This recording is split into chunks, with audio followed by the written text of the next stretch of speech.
This is Glyndebourne's first production of Wagner's Die Meistersinger, but it has a very long history behind it.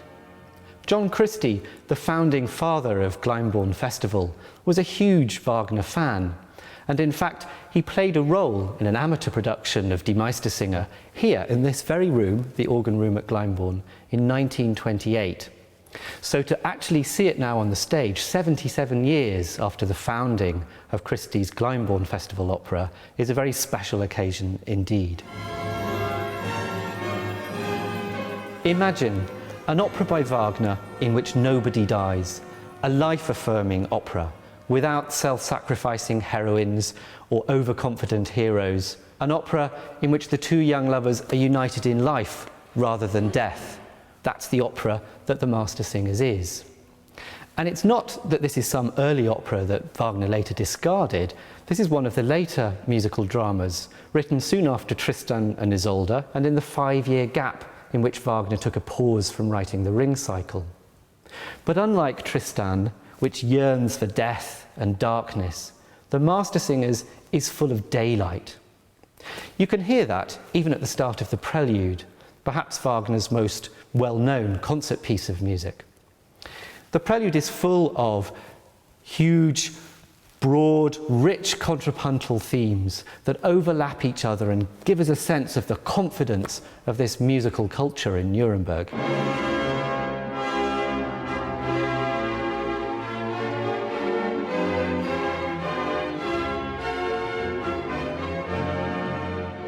But it's also full of a more wistful, lyrical kind of music.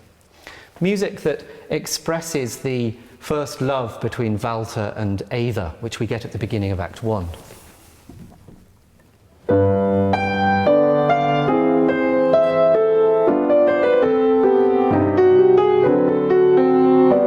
So what you hear there is the music that depicts the first furtive glances between Walter and Eva at the beginning of Act 1.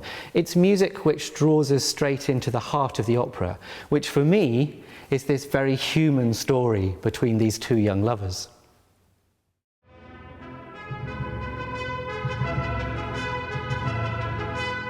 Unlike other Wagner operas, the Meistersingers has no supernatural characters. There's no gods or dragons or spells and potions, no dwarfs or singing birds, but very real people living in a real place. This is a story about a cobbler, the town clerk, a knight, and the daughter of a goldsmith.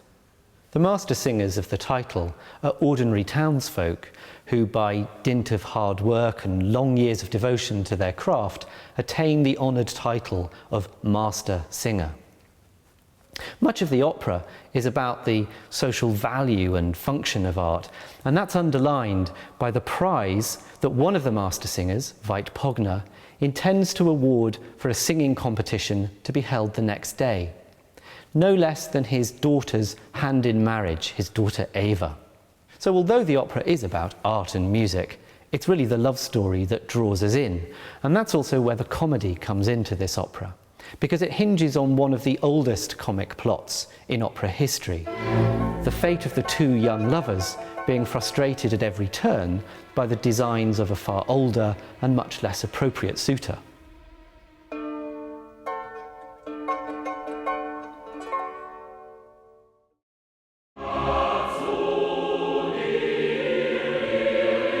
In the opening scene, we meet the lovers for the first time. It's the end of a church service, and we see Walter casting furtive glances towards Eva. She keeps making excuses to stay behind, dropping a handkerchief and so on. Walter knows nothing about singing, but when he hears that Eva's hand in marriage will be given to the winner of a singing competition to be held the next day, he immediately auditions in the song school. Unfortunately for him, the marker of his audition is none other than Sixtus Beckmesser, the town clerk, who has his own designs on Eva. And so the whole plot is put in motion. It's about 4.5 hours of music, but in fact, not only does it move quite quickly, but the plot is very, very simple. At the centre of the drama, and controlling the fate of the two young lovers and of Beckmesser, is the town cobbler, Hans Sachs. Sachs was a real historical figure that Wagner drew on from the late 16th century. He's a wonderfully warm character. He has the utmost respect for old traditions, but also understands the importance of the invigoration of the new. Although Walter fared terribly in his audition in the song school, with his improvisatory and unschooled singing, nevertheless it's Sachs, and Sachs alone, who hears something very special, a quality in his singing which is still haunting him in Act 2. If I can get this old technology to work, let's hear that moment when Sachs is reflecting back on Walter's song.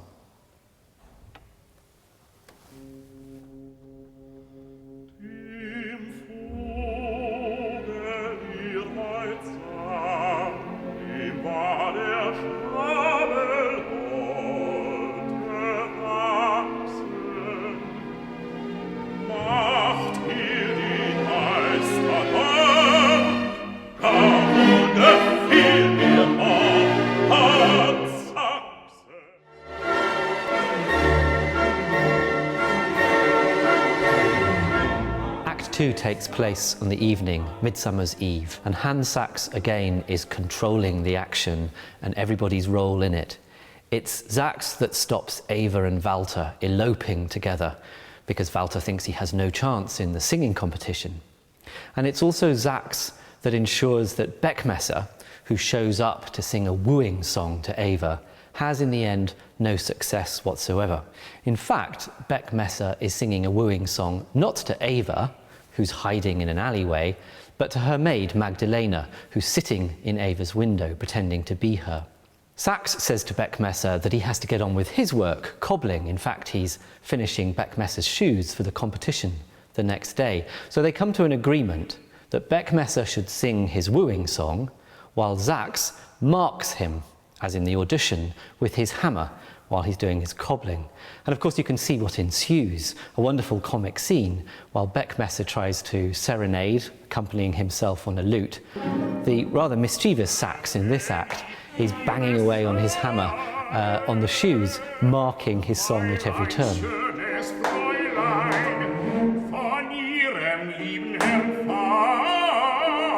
As Beckmesser becomes more and more infuriated, he has to sing louder and louder over the cobbler's hammering, and eventually the neighbours start shouting from adjoining windows. Worse still, David, Sachs's apprentice, realises that it's Magdalena who's being serenaded, and he's in love with Magdalena. So he rushes down and attacks Beckmesser, and a riot ensues.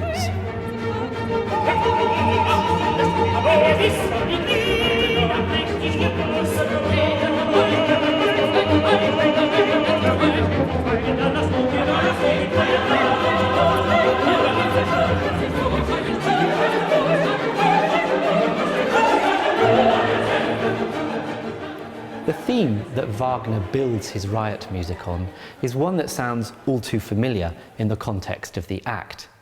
We've heard Beckmesser over and over again tune his lute to a particular chord.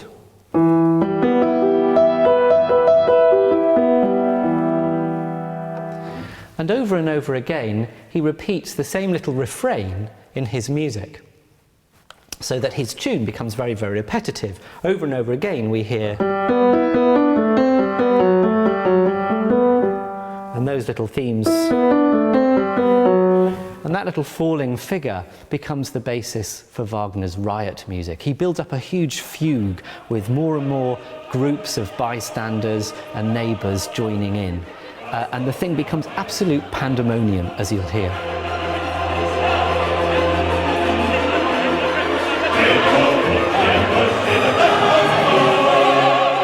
It becomes a kind of opposite to the rigorous formal order and counterpoint of the prelude to the opera. It's dark side, if you like, rather violent scene in which everybody's fighting. And it's only the sounding of the night watchman's horn that finally restores silence, with which the second act comes to an end.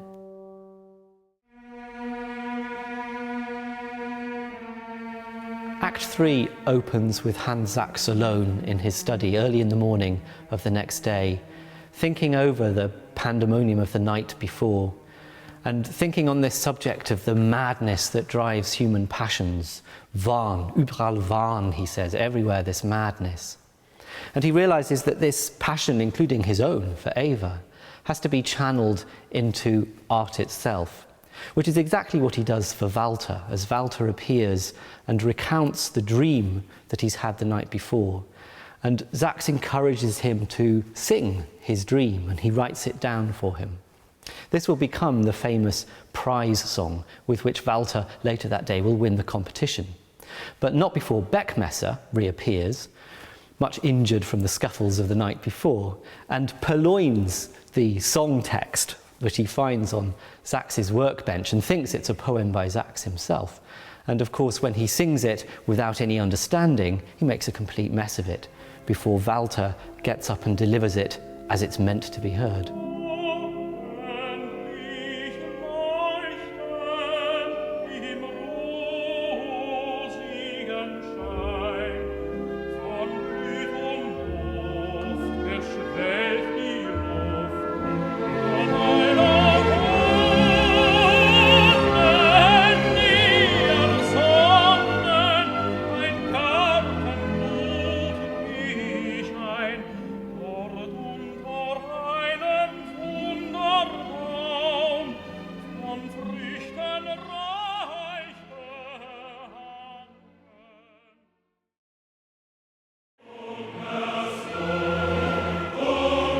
The closing scene of the opera is dominated not by the two lovers, but by the townspeople themselves of Nuremberg, as in a great procession they all file out to the meadows just beyond the city, and group after group files out, the apprentices, the bakers, the tailors, the shoemakers, in the music, of course, that we're familiar with from the prelude.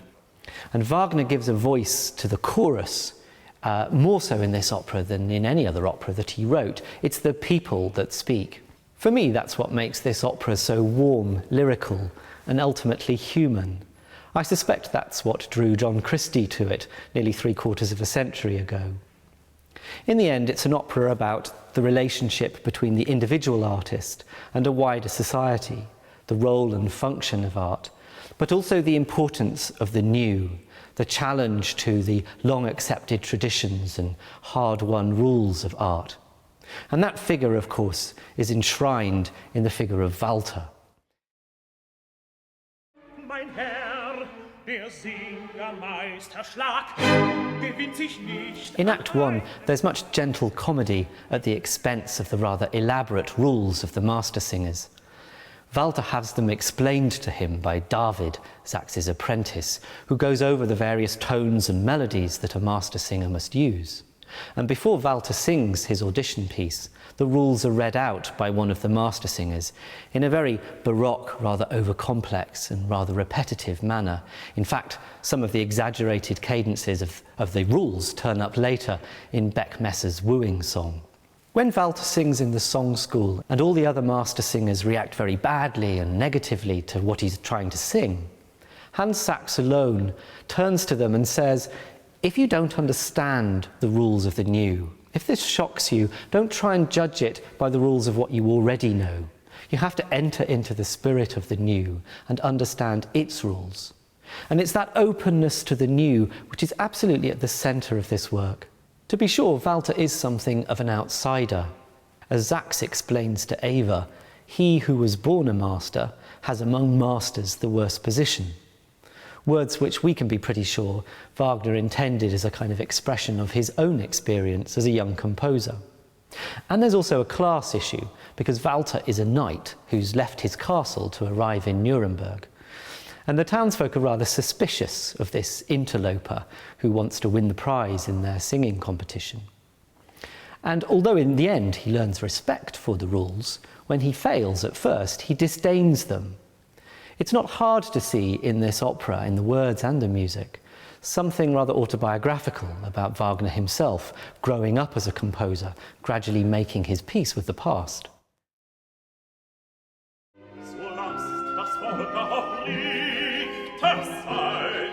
For an opera libretto, this has a remarkable amount of aesthetic debate contained within it.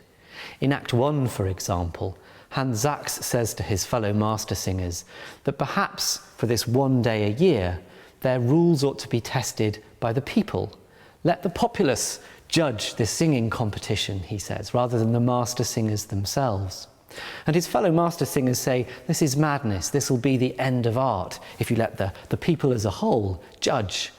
That's an incredibly modern dilemma, a kind of debate about immediacy versus the claims of art itself. But in the end, of course, we're much more likely to be drawn in by the love story than the aesthetic debate between the master singers. And Wagner signals that in some remarkably clever ways.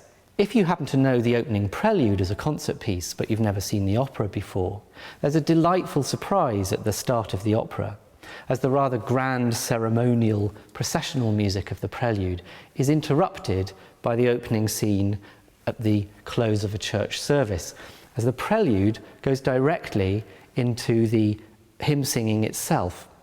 But the little verses, little lines of the hymn are interrupted by much more chamber music style, a little duet really between solo cello and solo viola, with which Wagner, like a skilled film director, moves in to a kind of close shot of the two individual characters in the church. So as the prelude ends, the choir are singing away their hymn in grand C major.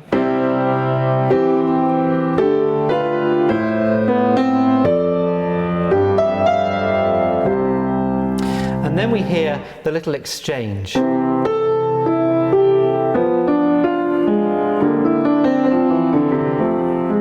As Walter looks at Eva, and then the choir come back in.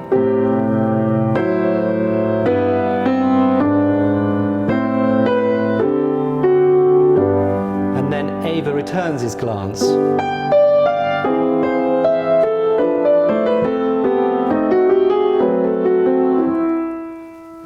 And so on, with moving between this wide picture of the whole community, as it were, down to this individual level and the beginnings of the love story.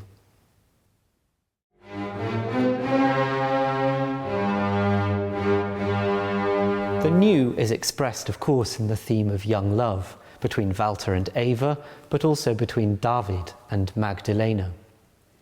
But there's also reflection on the pain of aging, not just in the rather ridiculous Beckmesser, but also in the figure of Hans Sachs himself, who clearly harbours feelings for Eva.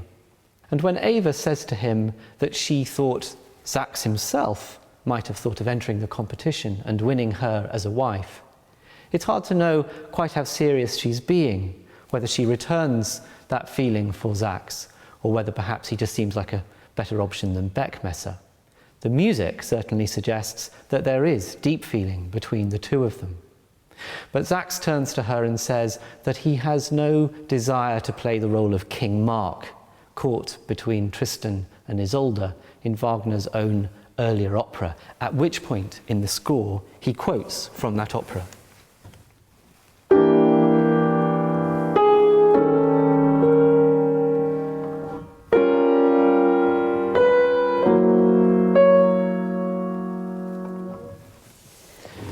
That rather tortured musical language of Tristan is out of character with the rest of the master singers. When Wagner first conceived the opera, 20 years before he wrote it, he described it as a thoroughly light and popular opera. That might be stretching it a little bit, but this really is a very joyful work that manages to weave amongst moments of great poignancy, moments of tremendous humour. And whilst reflecting on the nature of art, tell a very human tale and one of great character. Those 4.5 hours will pass without you noticing.